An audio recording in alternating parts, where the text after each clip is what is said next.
Hi friends, welcome to பெண்ணே channel. இன்றைக்கி நம்ம வீடியோவில் பார்க்க போது மோமோஸ் தான் பார்க்க போகிறோம். வெஜ் மோமோஸ் எப்படி பண்ணலான்னு வீடியோக்குள்ளே போகலாம் வாங்க. ஒரு கப் மைதா மாவு எடுத்துக்கோங்க. கொஞ்சமாக அதில் உப்பு சேர்த்துக்கலாம். 1/4 ஸ்பூன் உப்பு. லைட்டாக எண்ணெய் ஊற்றி நல்லா தண்ணி ஊற்றி பிணைஞ்சு எடுத்துக்கோங்க. சாஃப்டாக கொஞ்சம் கொஞ்சமாக தண்ணி ஊற்றி பிணைஞ்சி எடுத்துக்கலாம்.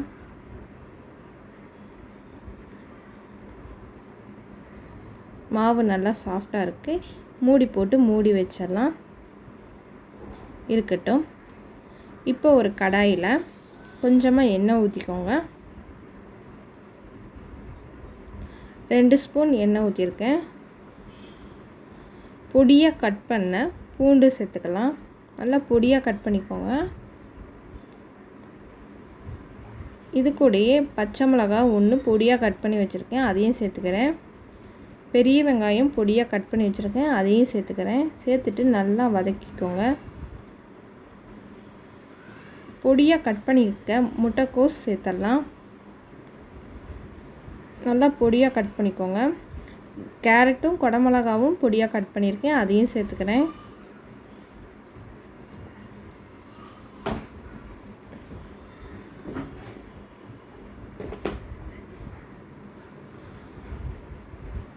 நல்லா வதக்கிக்கோங்க. காய்க்கு தேவையான உப்பு 1/2 ஸ்பூன் சேர்த்துக்கிறேன். இது கூட சோயா சாஸ் 1 ஸ்பூன் சேர்த்துக்கிறேன். கொஞ்சமாக மிளகாய்த்தூள் சேர்த்துட்டு நல்லா மிக்ஸ் பண்ணி எடுத்துக்கோங்க.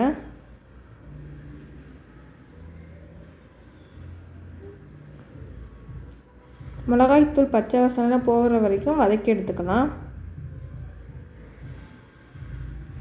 கொஞ்சமாக பெப்பரும் சேர்த்துக்கோங்க. மிளகுத்தூள் சேர்த்துட்டு நல்லா மிக்ஸ் பண்ணி விட்டுட்டு ஸ்டவ்வை ஆஃப் பண்ணிடலாம்.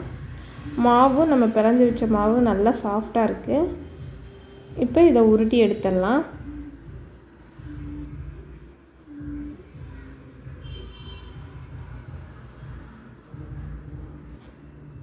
உள்ள ஸ்டஃபிங் வச்சுட்டு இந்த மாதிரி மடித்து எடுத்துக்கோங்க.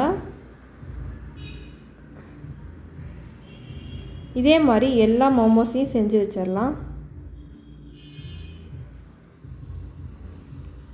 எல்லா மோமோஸும் ரெடி.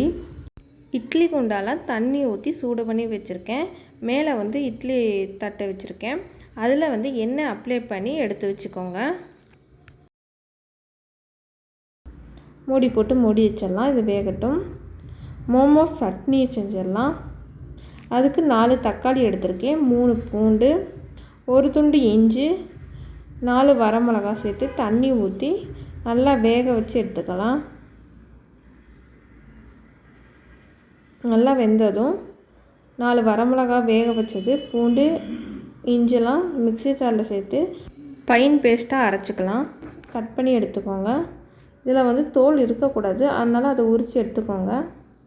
வேக வச்சிட்டா தோல் நல்லாவே வந்துடும். இதை நல்லா ஃபைன் பேஸ்ட்டாக அரைச்சிக்கலாம். இந்த அளவுக்கு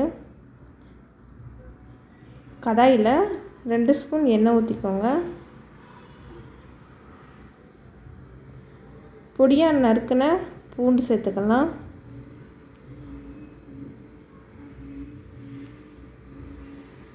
நம்ம அரைச்சி வச்சுருக்க தக்காளியை இதில் சேர்த்துக்கலாம். பூண்டு நல்லா வதங்கினோன்னே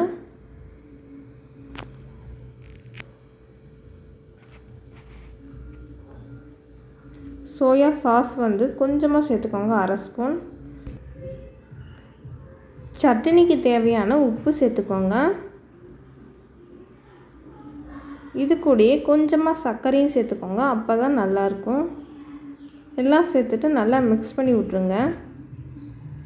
மோமோஸும் நல்லா வெந்து ரெடி ஆயிடுச்சு.